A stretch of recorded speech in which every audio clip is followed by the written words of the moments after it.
This is Let's Chew the Gum, the podcast where we talk about everything from A to Z while we chew the gum. I've been on a 2-week hiatus and I'm so glad to be back. This episode, I'm really just wanting to talk to you, a few topics, no major specific topic, but just really chewing the gum, which means just chatting it up. I'll talk about shows that are coming up in the near future and really just catching back up with you before we take off for the rest of 2021. So welcome back to me. I'm so glad to be back with you. Let's talk about it.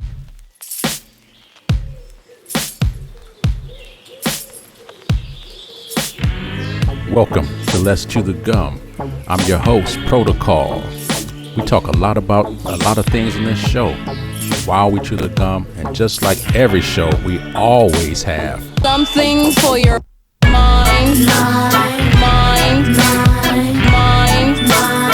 something for your mind, something for your mind, 정신을 집어넣으세요. 어떤 것 필요합니까? something for your 정신을 집어넣으세요. mind, 정신을 집어넣으세요. something for your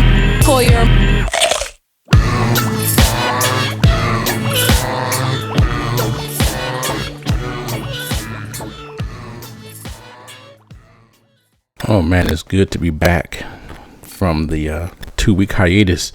I honestly miss talking with you guys. It's been interesting. I did enjoy my time away from the recordings, from being in the studio, but this is a passion, so I definitely missed it. So on my hiatus, I had a chance to just take some time away and to refresh my mind and my body. Got a chance to hang out at the beach every day and get some of that good energy. And that was great because we have a lot to discuss for the rest of this year. There's a lot going on, both positive and negative, and we're going to talk about it. That's what we do at Let's Chew the Gum. We talk about everything from A to Z while we chew the gum. And again, for the new listeners, why is it called Let's Chew the Gum? Because people have always said that you can't chew gum and talk. You can't chew gum and do speeches. It's rude to chew gum and talk. And so I respected that as a young person growing up. But I noticed as a teenager, when I chewed gum, I had supreme focus. If I was taking a test, if I was playing sports in some type of sporting event or studying or whatever, it gave me focus. And so I wanted to chew the gum. I wanted to chew my gum. And but I still respected the traditional, idea that it's rude to chew gum. But later on, as I began teaching high school and at the university, I remember distinctly chewing gum one time as I was giving a lecture, and I recognized I was chewing gum, and I asked the class. I actually apologized and said, my apologies. I'm chewing gum while I'm here giving this, college lecture. And the response from the audience was pretty much, no, it's okay. And we're good. And so they were good and I was good. And I thought, yeah, why not chew the gum? And so now that this is my own show, we're chewing the gum. So that's what it's about for all the new listeners. And let me say, I appreciate the new listeners always. Tell a friend, tell the family that they can reach out and tune into the podcast. We have a variety of topics that we discuss every week. Usually not usually, the show comes out on Fridays at 5 p.m. Pacific Standard Time.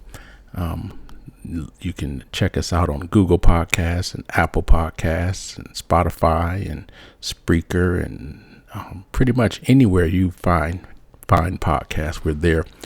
And if we're not, let me know, and I'll be sure that we are.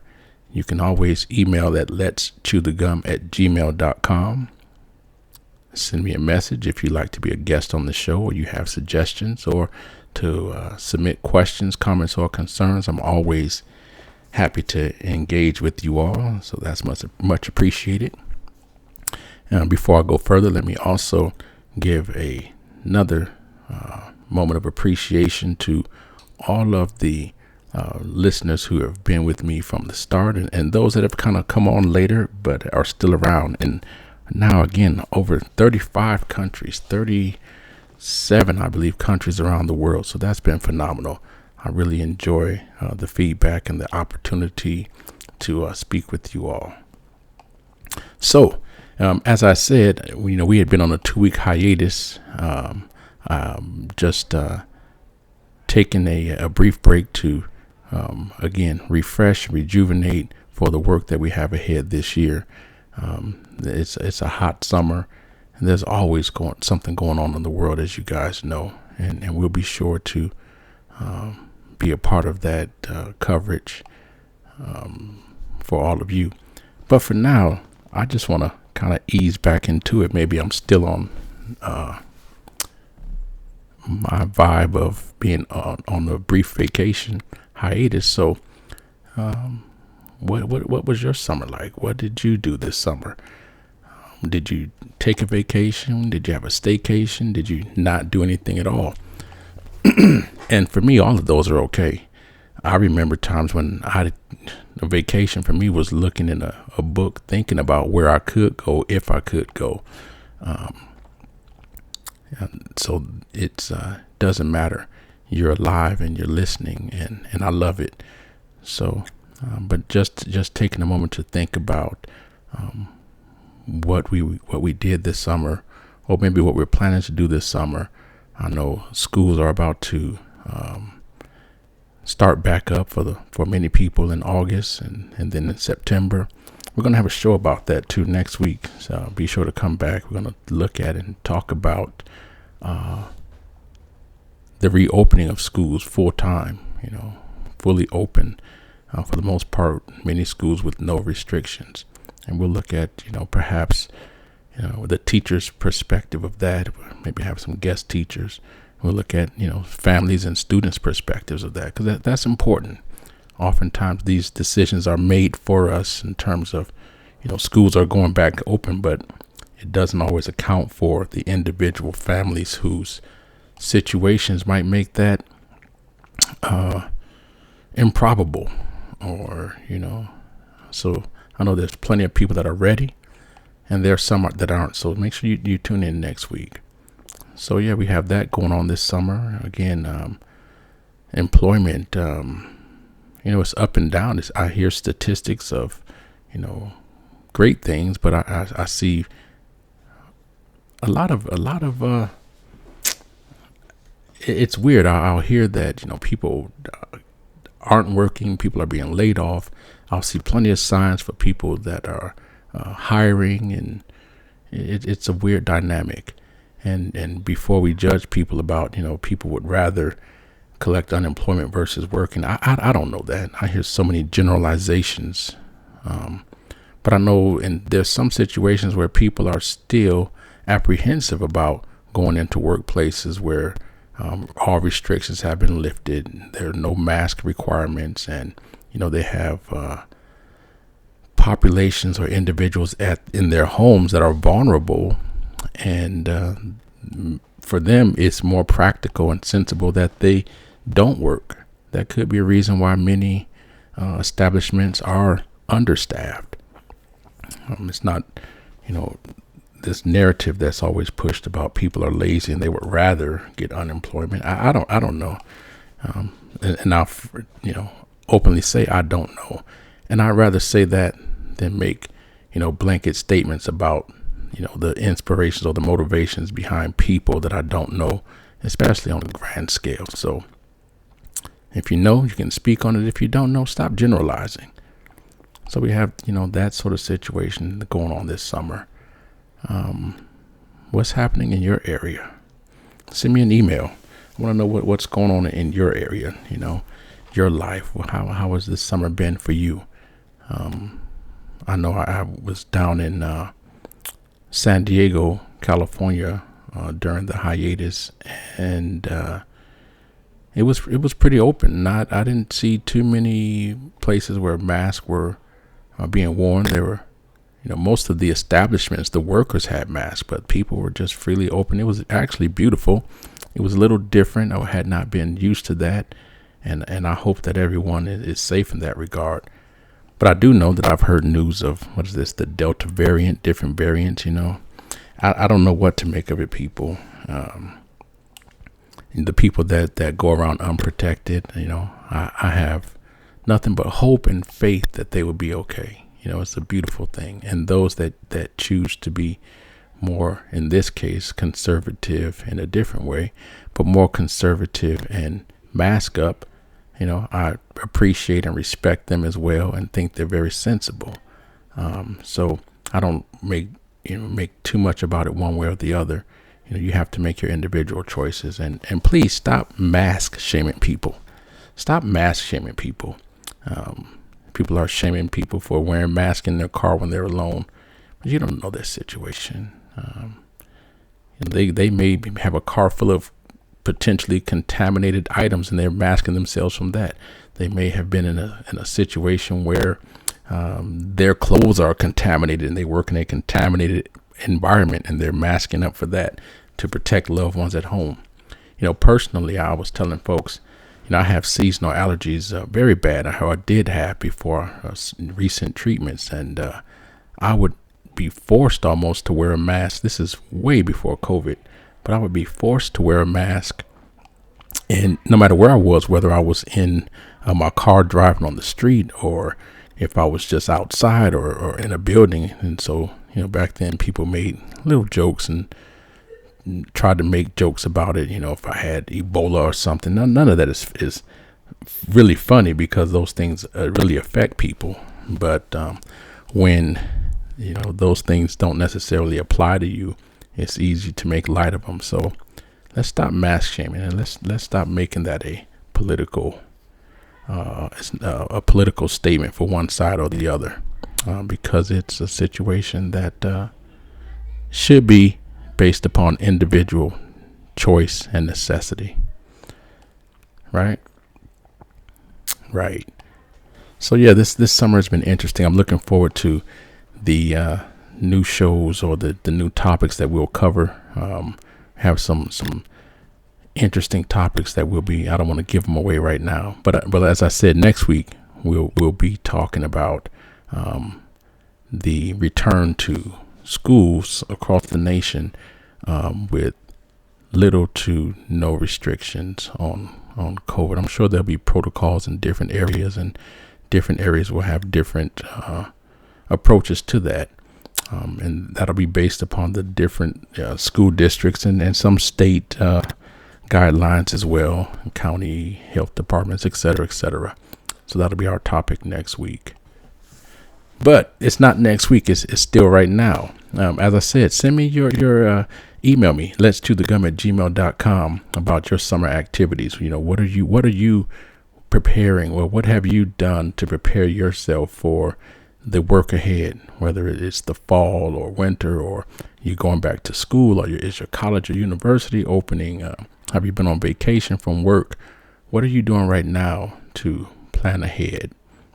If you are planning ahead, I know many people live day to day, and they prefer that because they, firmly believe tomorrow is not promised, and it's not. And so they choose to live for that particular day.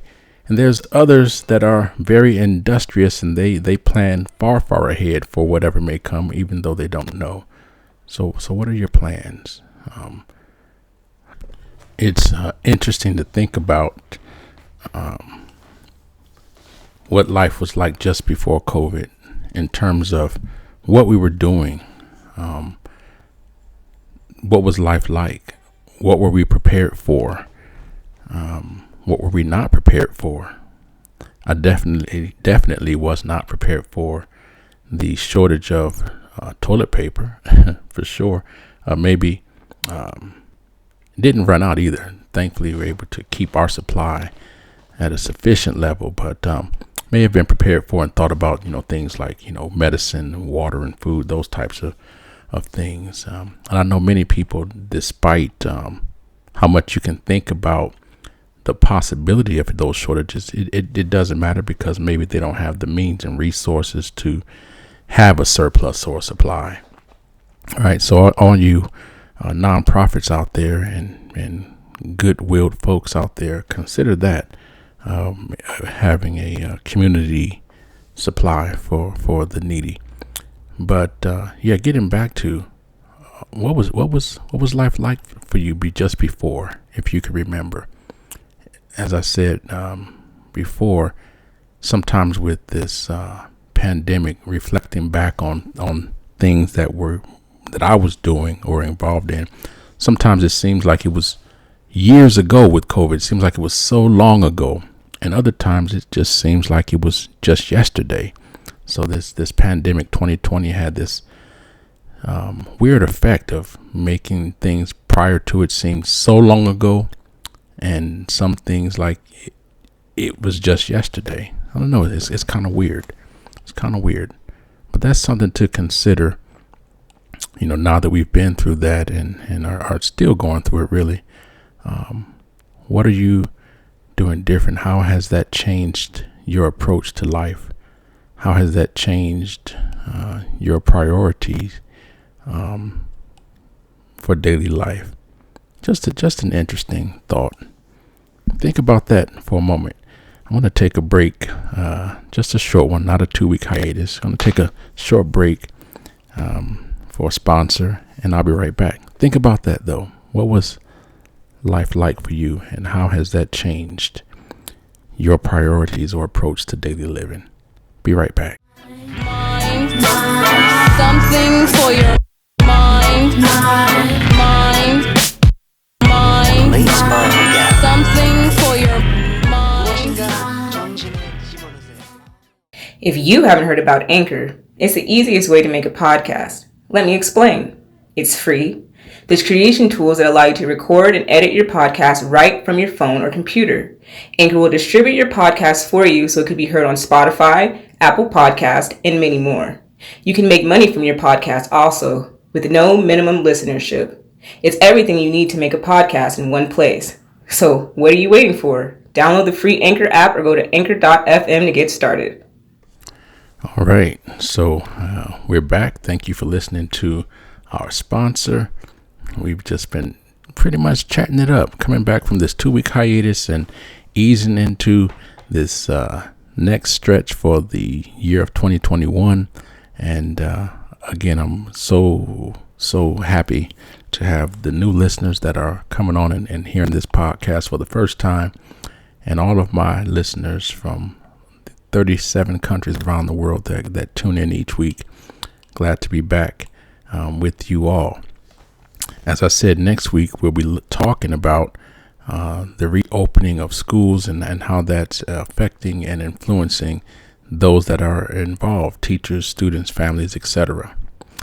All right, so before the break, I had asked you to kind of think about and reflect upon what your life was like before COVID and how that this pandemic may have influenced your approach to life, your approach to daily living, etc.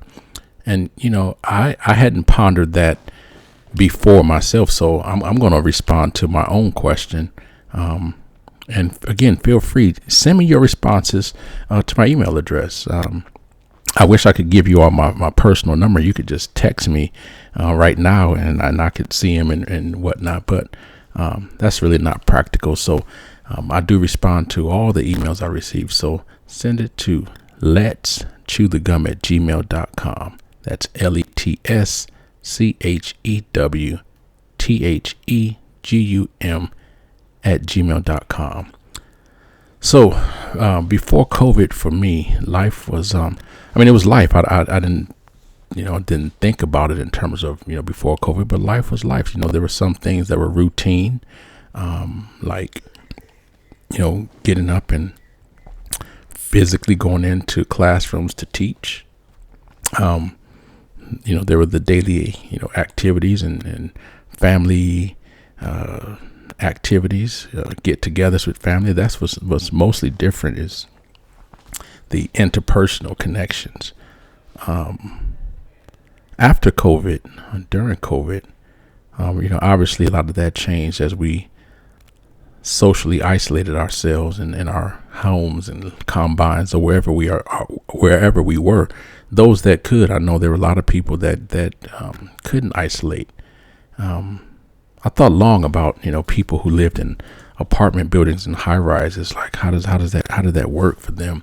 Living so high up on floors, 32nd floor, whatever floor, and having to use an elevator. Be interesting to. I want to go ask some of my people, what that was like, having to utilize elevators. How do you get supplies in, and how do you isolate when you have hundreds of people in a apartment complex or condominium, whatever it may be? It'd be interesting.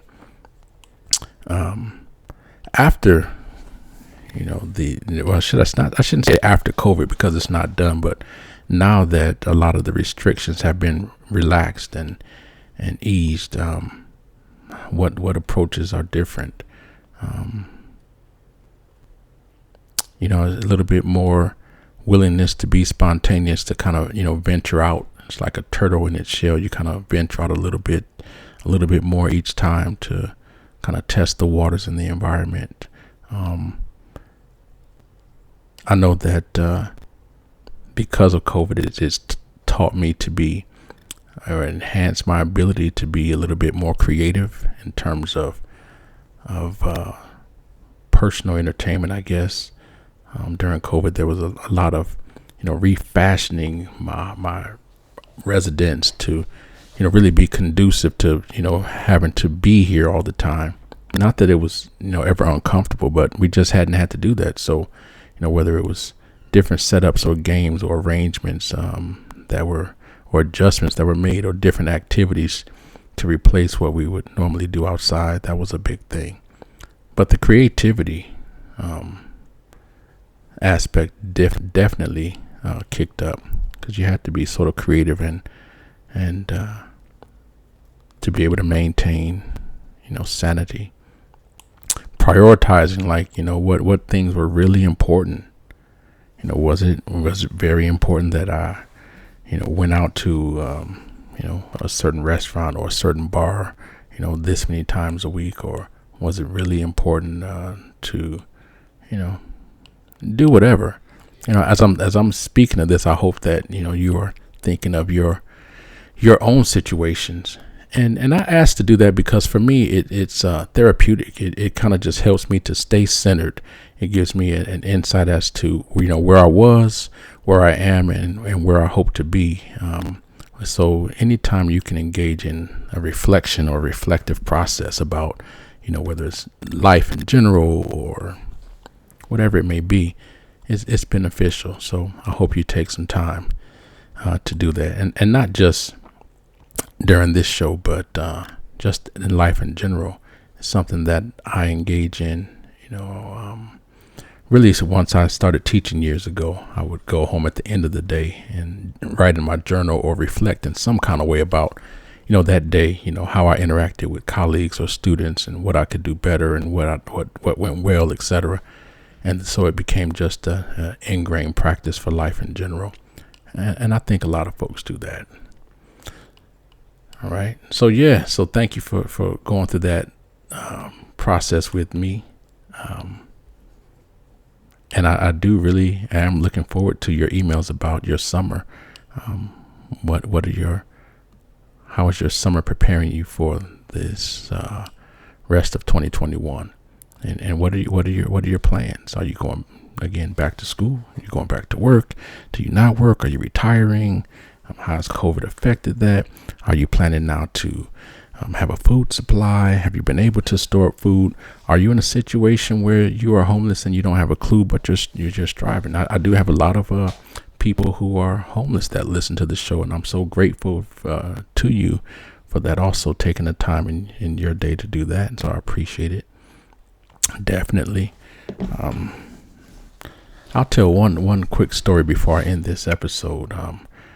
Earlier this summer, I had attempted to go to take a mini vacation, just a weekend vacation, Matter of fact, just a couple of days just to get away to the beach. And I happened to go to I went to a what do you call it? Is it an inn, a hotel, or whatever in Venice Beach, right on the border of Venice. And I don't know if Ocean Park is the correct name for the area, but took a moment to go there and looked really nice online. And I don't want to put the name of this facility out on the podcast, but I went there and it was not what it was cracked up to be. There was some serious issues there. First of all, there was no parking out. You had to park wherever you could, blocks away. But there were a lot of homeless encampments all along the beach. Now, when you look online, it looks like they're vendor booths. And I should have had my suspicions when I looked online, and all the photos of the exterior were from far away, like they use a drone shot from, far away. And let me just say, the issue that I had with this stay was not homeless people. I have nothing against homeless people. I was homeless myself for some time in my life, so that wasn't the issue. But as I told someone, if you're going on vacation to an inn and you're paying that much money for on the beach and et cetera, if that's a situation, that's something that should be stated. But there were homeless encampments all outside of the hotel, up to almost to the porch of the hotel, all along the beach. And I bring that up because it was only after I left that I started seeing in the news that there had been a homeless situation in Venice where the sheriff had been trying to find locations and semi-permanent to permanent housing for the homeless population, which is a great thing. If you've ever been to Venice Beach, it's definitely a tourist spot. And there's always been homelessness since I've been in California on Venice Beach. I remember quite a few homeless people who were, often performing out there to make it. And I've seen a few actually make it in the entertainment industry. Michael, I forget his name right now, but he was one of the funniest comedians I'd ever seen. Right there on Venice Beach. It had to be like 1986, 87. But he would tell jokes and he was just hilarious. I mean, had you, bending over, grabbing your belly, just laughing. And he ended up being on maybe a Star Search, and he ended up hosting a few shows and had his own show and had been in some movies. And quite a few other, performers. But anyway, it seems as if at some point, I suppose that started to be a destination. I mean, once you get to the ocean, where else can you go? Like you've been pushed from, everywhere else, and that's as far as you can go. But shout out to those individuals who are striving each day to improve their condition. And I never looked down on homeless people. As I said, I was homeless. That doesn't mean I wasn't human, just like they aren't human. And people are homeless for a variety of reasons. Some people choose to be homeless. I've talked to some and they said, hey, I have no bills. I have no mortgage. I can go when I want to go. I have a bank account of with funds for retirement, and this is how I live. And I have none of the worries of the world. And I thought, hey, okay, can't knock that. And then there are some that unfortunately fall into, situations where things just didn't work out and they have no place to go. So there's a spectrum there. So let's be kind to that and understand that situation of homelessness. And hopefully you'll join me in helping individuals who are in those situations. Now, those individuals who are taking advantage of that, right? There's some individuals that just take advantage of that and try to play your sympathies, and they aren't homeless, or they have an RV really close by and they'll go out and take shifts to panhandle and whatnot. They're able-bodied, and I can't get down with that. I rather I appreciate when folks offer a service if they're in that situation. I don't care if it's washing a window. It's not all work is good work. I'm going on a bit of a tangent right now with this, but that is important to note. So, yeah, it was a crazy situation with that hotel. So I hope you guys have had and are having a nice summer. Again, I look forward to getting back to my regularly formatted show of just talking about the issues that you care about and some that you don't, to bring information and enlightenment to individuals who may not have that information or awareness of the topics that we talk about. I'm so looking forward to it. Thank you for listening to me on this topic, this show, which really had no topic other than to say, hey, I missed you guys. Welcome back. I'm welcoming myself back to the podcast. I'm looking forward to the rest of this season on the podcast. Be sure to come back next week again, as I said, where we'll be talking about the reopening of schools amid the still COVID, that's about it. So thank you again. I'm going to end this podcast now. I look forward to hearing from you next week. Should I say I look forward to being with you next week. And remember, we always have Something for your mind. Something for your mind. Release mind gap. Something for your mind. 무엇인가 정신을 집어넣으세요. 마음에 어떤 것 필요합니까? Something for your 정신에 집어넣으세요.